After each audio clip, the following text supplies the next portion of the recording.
ఇందాక నా చెయ్యి పట్టుకున్నావా? అంత అదృష్టం కూడానా బాబు? చిచి, ఆ టచ్చే వేరు. ఎవరిదబ్బా? ఏమిటా వెర్రి నవ్వులు? మీ గుండెల్లో భారం సూత్తా ఉంటే చాలా విషాదంగా ఉంది బాబు. భారమా? అవును బాబు, ఇందాక మీ చెయ్యి పట్టుకున్నది అల్లాటప్ప మనిషి కాదు, మీ నాన్నగారు సెక్రటరీ. అవును బాబు, అయ్యగారికి ఒంట్లో బాగోలేదు కదా, అందుకోసం రోజు పొద్దున్నే వచ్చి పేపర్ కాగితాల మీద సంతకాలు పెట్టించుకుని వెళ్తాదండి. పొద్దున్నేనా?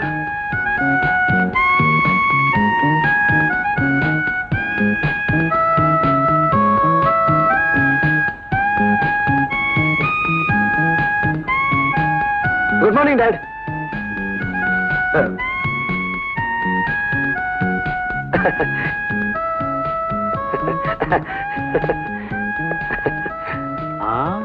నువ్వు 6 గంటలకి లేచి స్నానం చేసి సూటు వేసి సెట్ కూడా వేసుకున్నాను డాడ్. ఎందుకు నాయనా ఈ అలంకారాలన్నీ? ఈ రోజు నుంచి ఆఫీస్కి పెడతాను డాడ్. అయ్యో ఏమైందండి? ఏంటి మళ్ళీ బీపీ వచ్చిందా? నీ కొడుకు మాటలు వింటుంటే హార్ట్ అటాకే వచ్చేట్టుంది. ఏమన్నావు రాయని? వాడు ఆఫీస్కి పెడతాడట. నిజమే? నా బంగారు కొండ.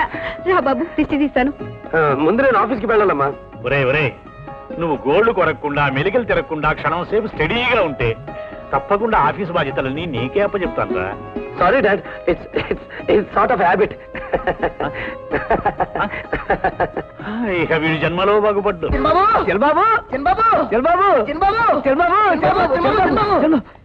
ఈ చేతి కూడా కళ్ళ కట్టుకుని ఈ మెట్ల నుంచి పడిపోండి. పడితే కాళ్ళు చేతులు విరుగుతాయి కదా. మీ చేతులు టచ్ చేసిన అమ్మాయిలు మీరు చూడరా? అమ్మాయ్యా ఎక్కడ? ఇట్టే వస్తుంది. ఆ అమ్మాయిని మీరు టచ్ చేయాలంటే నేను చెప్పినట్టు చేయండి.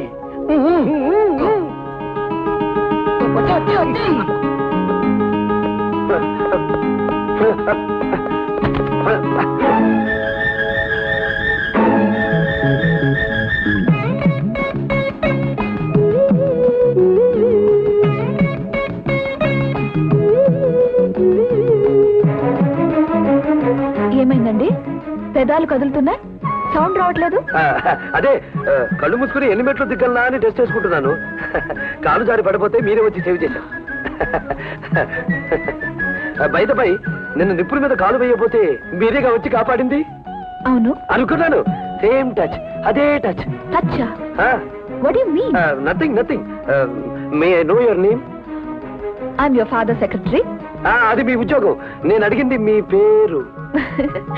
స్వాతి.